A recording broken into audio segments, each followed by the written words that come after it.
वर मात्र निवडणूक आयोग बोलत नाहीये. बोलत इवन राहुल नार्वेकरांचा जो व्हिडिओ व्हायरल झाला होता तो त्यांना दिसलेला नाही, त्याबद्दल त्यांनी कुठल्याच वाच्यता मुळीच केली नाही. गोष्टीबद्दल पण जे सोशल मीडियावर नागरिकांनी जे व्हिडिओज व्हायरल केलेले होते की शाही पुसले जाते त्याच्या याच्यावर तातडीनं की आम्ही गुन्हे दाखल करू वगैरे वगैरे असं हे झालं.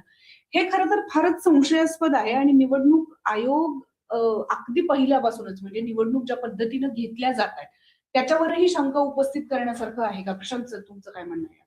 नाही, आता काय म्हणजे सगळ्यात महत्वाचा प्रश्न आहे की आपल्याकडे स्थानिक निवडणुका या 10 वर्षानंतर होत आहेत. मुळामध्ये इतका विलंब त्याच्यामध्ये होणं, देशामधलं मला दुसरं राज्य सांगा की जिथं स्थानिक निवडणुका इतक्या प्रदीर्घ काळ लांबलेल्या आहेत.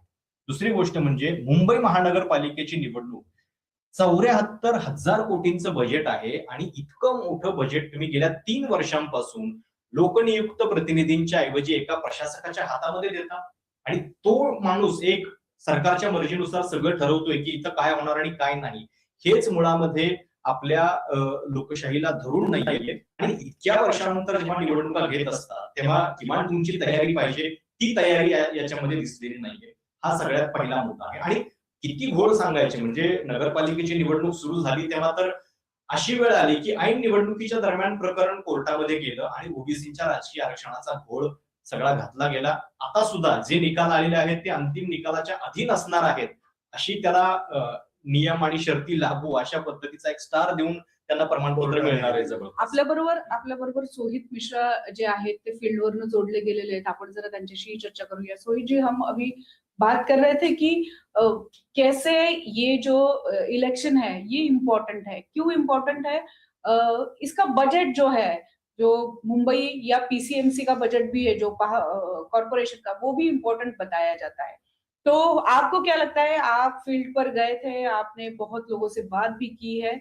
आपको लगता है कि ये इलेक्शन जो है ये इसके डीले का कारण ये जो बजट है, इन लोगों का बजट जो है ये बहुत ज्यादा है, इसकी वजह से ये इलेक्शन जो है वो डिले हो चुके हैं? आपको क्या लगता है?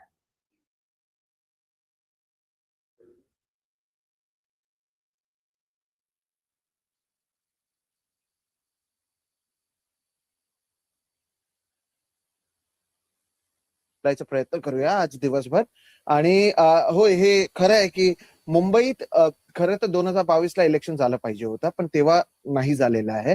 आणि 2-3 कारणं आहेत त्याच्यासाठी. असं नाही की हे जे सांगतायत की कोर्टमध्ये केसेस होते, ओबीसीचा मुद्दा होता, ते तर एक आहे. पण त्याच्याशिवाय जे उद्धव ठाकरेची त्यावेळेची पॉप्युलॅरिटी होती, एस्पेशली कोविड काळानंतर, त्याचा पण एक मोठा इम्पॅक्ट त्यांना दिसलं असता.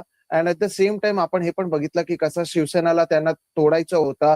आणि जर तुम्हाला आठवत असेल तर 2022ला जेव्हा शिवसेनाला तोडलेला आणि पहिला इलेक्शन अंधेरी ईस्टला होत होता, तेव्हा पण जे वातावरण होता ते उद्धव ठाकरेचा पक्षाकडे होता. आणि म्हणून भाजपने पहिला जे इलेक्शन्स होता, जे शिवसेना युबीटीने मशाल या पक्षाचा चुनाव चिन्हावर त्यांनी लढवलेला होता, तेव्हा भाजपने कोणालाच उतरवलेला नाही. कारण त्यांना हे दाखवायचं होतं की नाही आम्ही कोणाला उतरवत नाही. आणि तिथे सेनाला ते जिंकलेले होते. आता राहिली गोष्ट मुंबईची, तर हो, मुंबई महत्वाचे आहे.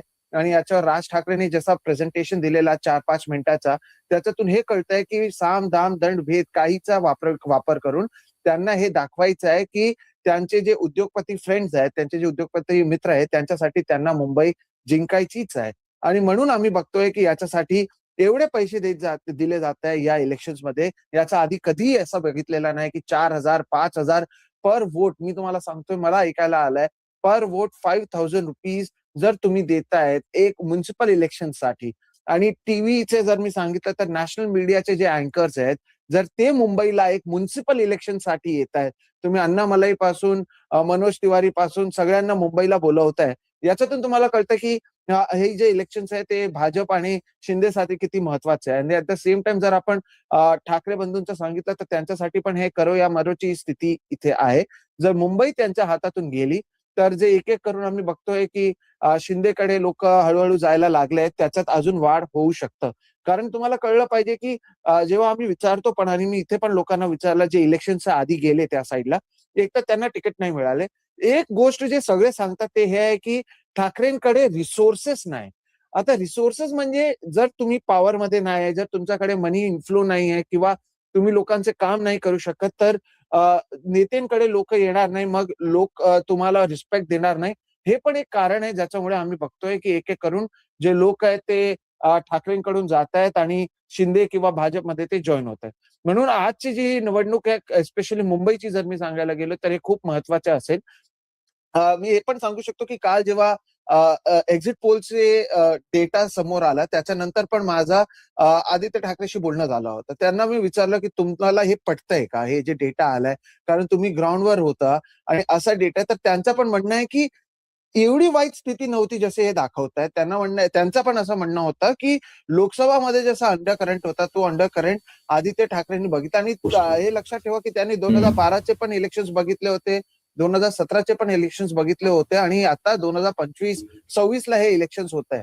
म्हणून हे महत्वाचं असेल की आजचे इलेक्शनचे जे इलेक्शन रिझल्ट असणार आहेत मुंबईचे, ते खूप काही ठरवणार आहे महाराष्ट्रामध्ये, मुंबईमध्ये. मुंबईची जी कॅरेक्टरिस्टिक्स आहे त्याच्याबद्दल मी, तू, प्रशांतजी, आम्ही सगळेच बोलत असतो, लिहित असतो की कसे महाराष्ट्रीयन्सला अलाउड नाही आहेत आता मुंबईत. व्हेज नॉनव्हेज साठी सोसायटीज मध्ये डिवाइड आहे.